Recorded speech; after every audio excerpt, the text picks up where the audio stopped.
So hello everyone, how are you all? I hope people are doing well. So guys, this is Ritu Kakkar. I'm a nursing officer at King George Medical University, Lucknow. So guys, आज हम video में बात करने वाले हैं RRB और AIIMS में. So बहुत सारे स्टूडेंट्स कंफ्यूज हैं, सबके डीएम्स आ रहे हैं कि मैम एक आरआरबी और एम्स में जो कंपैरिजन है उसके ऊपर वीडियो बनाएं. सो हम उस पर ही आज बात करने वाले हैं. बहुत सारे फैक्टर्स हैं जिसपे हमें बहुत सारा डिफरेंस पता चल रहा है. दोनों हॉस्पिटल के प्रॉज एंड कॉन्स के बारे में जानेंगे एंड उससे आपको पता चल जाएगा कि आपके लिए कौन सा बेटर है. ठीक है, सबको कंफ्यूजन हो रहा है कि हम आरआरबी में जाएं या एम्स में जाएं, कौन सा चूज करें, because both are reputed hospital, reputed job, safe secure job and they both give the same salary.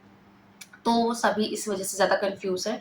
तो आज हम एक इंटरनली जो चीज़ें होती हैं हॉस्पिटल की उन पे बात करेंगे एंड आपको अपनी प्रायोरिटी वाइज जो अच्छा लगे आप उसको चूज कर लेना. So let's begin guys. On the basis of workload हम बात करेंगे. सी, एम्स और आरआरबी में वर्कलोड किस में ज़्यादा है हम उस पर बात करेंगे. As you all know, AIIMS जो है एक टर्शरी केयर हॉस्पिटल है, सेंट्रल गवर्नमेंट जॉब है. तो आप देखोगे कि जो एम्स है उसमें आपके सारे पेशेंट्स आते हैं, सारी जनरल पब्लिक आती है. See, as compare to RRB, RRB आपको पता है रेलवे रिक्रूटमेंट बोर्ड. सो जो आरआरबी है, आरआरबी के जो नर्सिंग ऑफिसर्स हैं वो आरआरबी के जो हॉस्पिटल, रेलवे के जो हॉस्पिटल्स होते हैं उसमें वर्क करते हैं. और जो रेलवे के जो हॉस्पिटल्स होते हैं उनमें पेशेंट्स कौन होते हैं, जो रेलवे में जितने भी एम्प्लॉयज हैं उनकी उनकी हेल्थ फैसिलिटीज उस हॉस्पिटल्स में ही मिलती है. ठीक है, उनकी वो कैंडिडेट्स, वो एम्प्लॉयज एंड उनकी जो फैमिली मेंबर्स होते हैं वो उन हॉस्पिटल में दिखाते हैं. सो हमारे पास एक कंपैरिजन ये दिखता है कि जो एम्स है उसमें सारी जनरल पब्लिक आती है तो उसमें ज़्यादा भीड़ होगी, उसमें ज़्यादा वर्कलोड होगा. But on the other hand and RRB में आपको पता है एक लिमिटेड नंबर ऑफ पेशेंट्स आएंगे. ऐसा नहीं है कि एकदम बहुत ज़्यादा पेशेंट्स आ गए. एंड आरआरबी में ये भी आरआरबी में ये भी होता है, अगर जो ट्रेन्स होती हैं, है ना, ट्रेन्स में कभी एक्सीडेंट हो जाता है या कोई भी इमरजेंसी केसेस होते हैं तो वहाँ पे आ जाते हैं. जो भी हैपेंड होते हैं ऑन द रेलवे स्टेशन, है ना, ये सारी चीज़ें कहाँ आती हैं, आपके रेलवे हॉस्पिटल में. बट जो एम्स रहेगा वो सभी तरह के लोगों को डील करता है. सो वहाँ पे कुछ ऐसा रिस्ट्रिक्शंस है नहीं. तो आपको इससे क्या पता चल रहा है कि एम्स में ज़्यादा वर्कलोड है एज कम्पेयर टू आरआरबी. जो एम्स में ओटीज होती है, इमरजेंसीज होती है, आईसीयू होते हैं, ये हमेशा फुल रहते हैं. और वहाँ पे जो भी नर्सिंग ऑफिसर वर्क करते हैं उनके पास बहुत ही ज़्यादा वर्कलोड है, बहुत प्रेशराइज्ड होते हैं वो लोग जब काम करते हैं, बिकॉज उनको हर चीज़ बहुत अच्छे से करना पड़ता है. एम्स के बहुत अच्छे स्टैंडर्ड होते हैं, वो स्टैंडर्ड्स को मेंटेन करते हैं. तो उनको अकॉर्डिंग टू दैट स्टैंडर्ड ही वर्क करना पड़ता है. अगर उनसे कुछ भी चीज़ इधर से उधर हो गई, गलत हो गई, तो दे आर अकाउंटेबल एंड उनका जॉब पे क्वेश्चंस उठ जाते हैं. तो इसलिए चीज़ें सही से करते हैं, चाहे जितना भी वर्कलोड हो उसको मैनेज करते हैं. तो ये चीज़ है. But as compare to AIIMS, as compare to RRB, जो वहाँ का प्रेशर होता है वो स्लाइटली कम होता है, वहाँ का वर्कलोड होता है वो कम होता है. ठीक है, ये सारी चीज़ें होगी वर्कलोड के ऊपर. ठीक है, now will come to the second point is job security. कि कौन सी जॉब ज्यादा सिक्योर है. गाइस, जॉब तो आपकी दोनों सिक्योर है. दोनों ही सेंट्रल गवर्नमेंट का जॉब, हॉस्पिटल में आपकी जॉब सिक्योरिटी है, दोनों ही गवर्नमेंट सेंट्रल गवर्नमेंट जॉब है. तो आप जॉब सिक्योरिटी के ऊपर क्वेश्चन नहीं कर सकते, उसके ऊपर मत सोचो, आपकी जॉब्स दोनों ही सिक्योर है. Now will come to the next point जो कि इम्पोर्टेंट है, वर्क लाइफ बैलेंस. कि वर्क भी बैलेंस करना है, अपना फैमिली लाइफ भी बैलेंस करना है, बिकॉज दोनों इंपॉर्टेंट है. तो उस चीज के लिए कौन सा जॉब बेटर रहेगा. So if you choose AIIMS, AIIMS में आपको पता है वर्कलोड ज्यादा होता है. अगर आप आईसीयू, ओटी, इमरजेंसी में पोस्टेड हो गए तो आपके लिए थोड़ा डिफिकल्ट हो जाएगा, क्योंकि आपकी जॉब भी बहुत हैक्टिक है और आपको at the same time family को भी मैनेज करना है, बिकॉज फैमिली भी टाइम चाहती है. आप खुद को भी फैमिली के साथ टाइम स्पेंड करना, बट आप इतने प्रेशराइज होगे और आपके पास बहुत लिमिटेड टाइम होगा, तो आप थोड़ा सा ऐसे फ्रस्ट्रेट हो जाते हैं हम लोग. ठीक है, तो फिर ये चीज रहती है. बट जिस पर्सन को ये दोनों चीजें बैलेंस करना आता है कि आप बहुत वर्स्ट कंडीशन में भी काम कर सकते हो, बहुत हैक्टिक शेड्यूल में भी काम कर सकते हो, तो वो बहुत इंपॉर्टेंट है. तो ये पर्सन टू पर्सन डिपेंड करता है कि आप उस चीज को कैसे टैकल करते हो.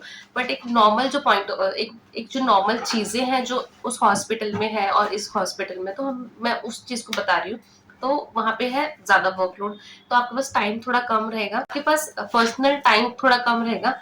बट आपका जो प्रोफेशनलिज्म है वो बहुत अच्छा होगा, आपका प्रोफेशनल वर्क बहुत अच्छा होगा, बिकॉज आप जब काम करोगे तो आप बहुत सारी स्किल्स सीखोगे, तो आपका पर्सनल सर्टिफिकेशन बहुत अच्छा होगा. ठीक है, अगर हम आरआरबी की बात करें तो मैंने जैसे बताया आरआरबी में उतना वर्क नहीं होता, तो आपका जो वर्क बैलेंस है वो बहुत स्लाइट रहता है। Is suitable for those women who are married and ठीक है, और उनको थोड़ा सा लेस वर्क चाहिए होता है कि उनको फैमिली भी मैनेज करनी है एंड उनको फैमिली भी मैनेज करनी है एंड घर भी मैनेज करना है, तो उनको लिए सुटेबल है, तो वही चूज कर सकते हैं।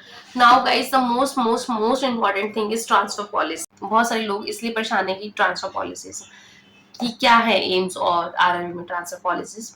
तो गाइज अभी तक एम्स में कोई भी ट्रांसफर पॉलिसी नहीं हुई है। अभी तक जो भी कैंडिडेट किसी भी एम्स में लगा वो अभी तक वहीं काम कर रहा है। ऐसा नहीं हुआ कि उनका ट्रांसफर होकर दूसरा एम्स में चला गया, ऐसा बिल्कुल नहीं। But on the other hand you can but on the other hand RRB में ट्रांसफर पॉलिसी है। आप सेम जोन में ही ट्रांसफर ले सकते हैं। अगर आपका सेम जोन में दूसरे जोन के सेम जोन में आपके दूसरे जो रीजनल हॉस्पिटल है वहां पे अगर आप उसके नियर बाय आपकी फैमिली रहती है तो आप वहां पे अपना ट्रांसफर करा सकते हो। ठीक है, तो वहां पे ट्रांसफर पॉलिसी हो सकती है सेम जोन में। अगर आप इलाहाबाद वाले जोन में हो तो वहां पे इलाहाबाद में जितने भी हॉस्पिटल है तो you can go and take your transfer. तो इसमें कोई परेशानी नहीं होगी। ठीक है, तो वहां पे ट्रांसफर पॉलिसी है, आप आराम से करवा सकते हो। ठीक है, now welcome to the salary वाला पार्ट। तो सैलरी आपको पता है दोनों में 7th सीपीसी के अकॉर्डिंग सेम सैलरी है। डिफरेंस कहाँ आता है एचआरए में। ठीक है, जो एम्स है वो मोस्टली एक्स और वाई जो एम्स है वो मोस्टली एक्स और वाई सिटीज में है, तो उसके अकॉर्डिंग उनका एचआरए ज्यादा होता है। बट जो आरआरबी होता है ना, तो आरआरबी की जो पोस्टिंग होती है वो हमेशा ये नहीं होता कि आपकी अर्बन एरिया में ही हो। उनकी जो पोस्टिंग होती है, उनकी जो हॉस्पिटल्स होते हैं वो रूरल एरिया में भी होते हैं। तो रूरल एरिया के अकॉर्डिंग आपका एचआरए थोड़ा कम हो जाता है। तो दैट्स वाई थोड़ा सा सैलरी में सिर्फ एचआरए की वजह से ही डिफरेंस आता है, बाकी एज सच कोई डिफरेंस नहीं होता सैलरी में। It's just depends on the HRA. बाकी अलाउंसेस एम्स में भी सेम है, आरआरबी में सेम है, कोई डिफरेंस नहीं है। ठीक है, एंड एक चीज ये है कि आपका आरआरबी में जो दिवाली बोनस होता है वो थोड़ा ज्यादा होता है आर एम्स से। ठीक है, तो ये चीजें आपको तब और अच्छे से पता चल जाएंगी जब अगर आप आरआरबी चूज करोगे तो सैलरी पे इतना डिसाइडिंग फैक्टर नहीं होना चाहिए आप लोगों का कि कौन सा चूज करना है। ठीक है, तो ये चीज हो गई। एक चीज ये है कि आपको आरआरबी में ना रेलवे ट्रैवल पास मिलता है जो कि एम्स में नहीं मिलता अगर आप आरआरबी में जॉब करते हो। ठीक है, तो अगर आप एक जगह आप कहीं ट्रैवल करते हो तो आपको एक वहां से ट्रैवल पास मिलता है, जिससे कि क्या होता है अगर आप ट्रैवल कर रहे हो आपका टिकट कितना भी अमाउंट है उसका 1/3 आपको पे करना पड़ेगा। एज सच फैसिलिटीज एम्स में नहीं है, ये आरआरबी में कि आपको रेलवे ट्रैवल पास मिलेगा आरआरबी में। ठीक है, एंड नाउ जो क्वार्टर्स होते हैं एम्स में वो इतने जल्दी से नहीं मिलते बिकॉज आपके ऊपर बहुत सारा और स्टाफ है और आपके और सीनियर्स हैं, तो वो उनका अलॉट होते हैं। But on the other hand अगर आप आरआरबी में हो तो आपको क्वार्टर्स आपको हॉस्टल इजिली मिल जाते हैं, कोई दिक्कत नहीं होती। ठीक है, और आपके काफी 3 BH के होस्ट क्वार्टर्स होते हैं जो आरआरबी में आपको मिलते हैं। So it is a very good thing कि आपको 3 BH के क्वार्टर्स मिल रहे हैं। ठीक है, एक ये चीज हो गई। मेडिकल फैसिलिटीज आपको दोनों ही हॉस्पिटल्स में मिल जाती है, but in AIIMS medical facilities ज्यादा अच्छी होती है बिकॉज आपको सारे डिपार्टमेंट्स मिल जाते हैं। रेलवे में सारे डिपार्टमेंट्स अवेलेबल नहीं होते, कुछ ना कुछ डिपार्टमेंट मिसिंग होता है, तो वो फिर तो कहीं और रेफर कर देते हैं। तो इन एम्स आपको medical facilities as compare to railway अच्छा मिलेगा, बट रेलवे में भी मेडिकल फैसिलिटीज अच्छी है, ऐसा नहीं है कि नहीं।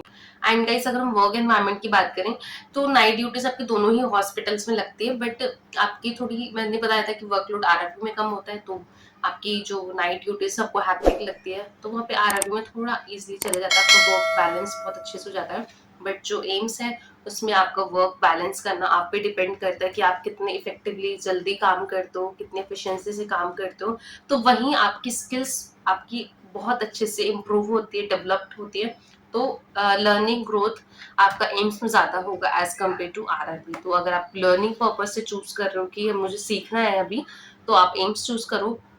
और जो चाहता है कि मेरी जो लाइफ एकदम बैलेंस्ड रहे, एकदम नॉर्मल अच्छे से गुजरे, तो आप आरआरबी चूज कर सकते हो। ठीक है, सो गाइस अब आपके पास क्लियर कट पिक्चर है। देखो एम्स में वो लोग काम कर सकते हैं जिनको फास्ट ग्रोथ चाहिए, अपनी स्किल्स अच्छी करनी है, लर्निंग अच्छी करनी है।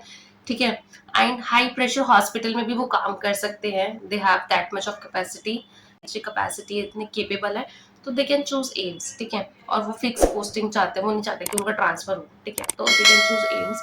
बट इन आरआरबी वो लोग चूज कर सकते हैं जो एक प्रेडिक्टेबल सिंपल लाइफ चाहते हैं, स्टेबल बैलेंस लाइफ चाहते हैं, and they are happy with the transfer policy अगर होता भी है, and they have no issue with the mobility, so they can choose RRB. तो गाइज आप क्या चूज करने वाले हैं, आरआरबी या एम्स? तो प्लीज आप मुझे कमेंट सेक्शन में जरूर बताना। एंड अगर आपको वीडियो अच्छी लगी हो तो वीडियो को प्लीज लाइक जरूर करना, चैनल को शेयर करना, एंड वीडियो को सब्सक्राइब जरूर करना। सो नाउ गाइज, तब तक के लिए बाय बाय। और आपको कोई और वीडियो चाहिए तो वो कमेंट सेक्शन में जरूर बताना, मैं नेक्स्ट वीडियो आपकी कहने पे ही बनाऊंगी। So for now, bye bye, take care and all the best.